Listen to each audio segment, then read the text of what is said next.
Hello all and welcome to All Red. Well, it seems that Arne Slot and Richard Hughes, and maybe some other people at the club, have convinced Trent Alexander-Arnold to stay. There are rumors circulating that he is about to sign a new contract running through, I think, 2028, 2029, and guaranteeing him £300,000 a week, which I think is worth it. So encouraging news there, but I think there's more to this. I think it's not just about the money for Trent. I think Arne Slot has told Trent Alexander-Arnold, hey, I have a big plan for you, Mr. Captain, Vice Captain Trent Alexander-Arnold. Is this how Arne Slot talks? I don't know. I think he's painted the picture for Trent and said, hey, I've got some big plans for you. Here's what they are. And I'm going to speculate right now and tell you what I think they are. So let's dive into a team sheet here where I have, I think, a projected starting lineup, or at least a regular 11 for Liverpool. And this is, of course, without any signings because they have not made any major signings. So bear with me here. This could change, but I'm going to show you what perhaps Slot's plan is for Trent Alexander-Arnold, which I would be very excited about. So let's imagine we're starting off with this type of starting 11. Hey, maybe this is, Endo or Bajetic. But for now, I'm going to say this is Curtis Jones. And I know this leaves some gaps on the defensive side because neither of these are a true number 6. But just bear with me, okay? Bear with me here. We start the game. Maybe it's 0-0. Maybe we're down a goal. Maybe we're up a goal. I think there is incredible amounts of flexibility here. And I know I have Salah in a weird position, but this is what he plays for Egypt, and he does a really good job. And this is what Szoboszlai, which I think I've actually misspelled his name. Is that better? Szoboszlai plays in this position for Hungary. So, I think these are maybe some more natural, well, maybe not more natural for Salah, but let's just look at what could happen over the course of the game.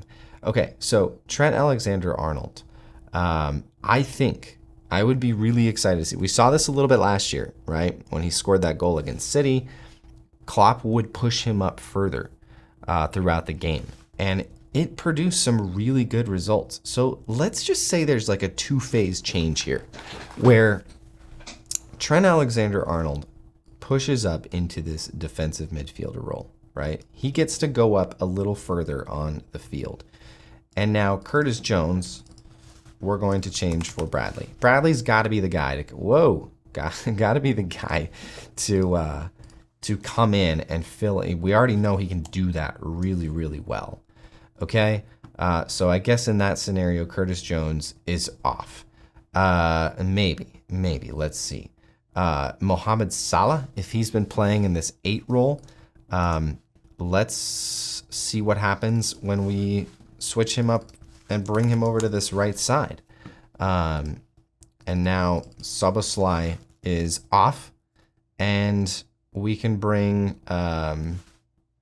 let's first do this. Gakpo in for Diaz. We've made 2 substitutions now. And let's just put Szoboszlai back here so that we keep track of how things are going here. Okay. Szoboszlai is there. So what we've done now is we have a back line here that's still very strong. Now we have maybe even a better defensive midfield while still retaining a lot of that attacking prowess, because Trent, we know, can get forward and score goals and provide assists. I'm going to do this, though. I'm going to put Diogo Jota right here. Oh, my goodness, I need to stop doing that. Diogo Jota in right here and center this up a little bit there. Sorry about all the weirdo stuff here. Now what do we have here? So now we have still a very good back line. We have, in my opinion, a very good midfield. A lot of people say, oh, Trent can't defend. Trent's been a right back his whole career. Yes, he can. He's probably a better defender than, a defensive midfielder. It's a different role, okay? It's a different role. Please hear me. But I just feel like he can play this role, especially later in the game when he doesn't have these, fresh attackers coming at him, fresh midfielders. He's going to be more fresh than they are. And now look at this attack. This is ridiculous right here. Look at this. This is dirty, filthy. Having Jota, Gakpo, Salah, I mean, these two right here being able to play off of each other. Any one of these four players able to switch and go into a different role and position. But the key here is that they still have Trent Alexander-Arnold feeding them, right? At any point, any part of the field. All right, hear me out. I'm taking Nunez off, and I'm going Diogo Jota right there. Now guess what I'm going to do, okay? I'm putting Trent here, and late game, we need some solidity here. I'm bringing in Bajcetic, okay? McAllister's still here. So what have we made? 3 or 4 subs, I think. And now we have Trent Alexander-Arnold in this 8 role, where now, again, he is going to be able to explore. He could be that box-to-box midfielder, right? He can come back and defend a little bit and help out on the defensive side. And then he can get forward, and he can get into that 18-yard box where he is incredibly dangerous. I mean, he's dangerous from anywhere out here, right? We've seen him score goals time and time again. We've seen him provide assists. I feel like Trent Alexander-Arnold could make this progression almost in every game, right? From right back to defensive midfielder to 8. I think you could even skip this section right here. Like, don't even involve him here. Just go right back to defense or to number 8 role, where now he can just go explode, like stretch his legs out a little bit and get rid of all that little energy he's got. I think this would be incredible. I think he could also, hear me out. Let's just say, hey, Salah's killing it in this role. Just bring him up, right? Just bring Trent up the sideline and say, now, Trent, you don't need to worry as much about defending. Like, come back and help Bradley out. But now you get to run down this right side. Oh, dude, Trent Alexander-Arnold whipping in crosses from that right side, like more than he does as a right back. Ridiculous.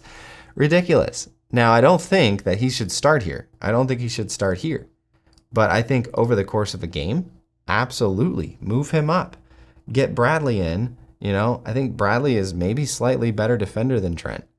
Not as good on the attack. But when you bring in a better defender here, and then you're able to push Trent Alexander-Arnold up here, look out. Especially if we need a late game goal. If it's tied, if we're down a goal, get Trent up here so that he can feed every time he touches the ball. Every time it's dangerous for the opposition. That is something we cannot squander. That is something we need to exploit. And I'm just speculating, but I think that Arne Slot is going to be very, very creative with players like Trent Alexander-Arnold. And that could be a reason why we're hearing reports that Trent is about to sign a new contract. Because if I'm Trent Alexander-Arnold, that sounds super fun. That sounds like a good idea to me. Because Trent is he is so good. Like, don't forget how good he is. He was injured and came back last year late, and it just didn't work out. But look at his, first 3 or 4 months of that season. He was electric. And that is something that I want to see Arne Slot exploit. So this got a little weird and creative, but I think that's kind of who Slot is. Like, he will do weird and creative things. Again, he doesn't care about what people think. He wants to win, and he wants to play good football. And I don't know why I'm pointing to you and poking you like this, but Arne Slot will do weird things that are a little unconventional. And I think what we've just unpacked here is a little unconventional, but I think it would work. And I don't see a reason why not to do it.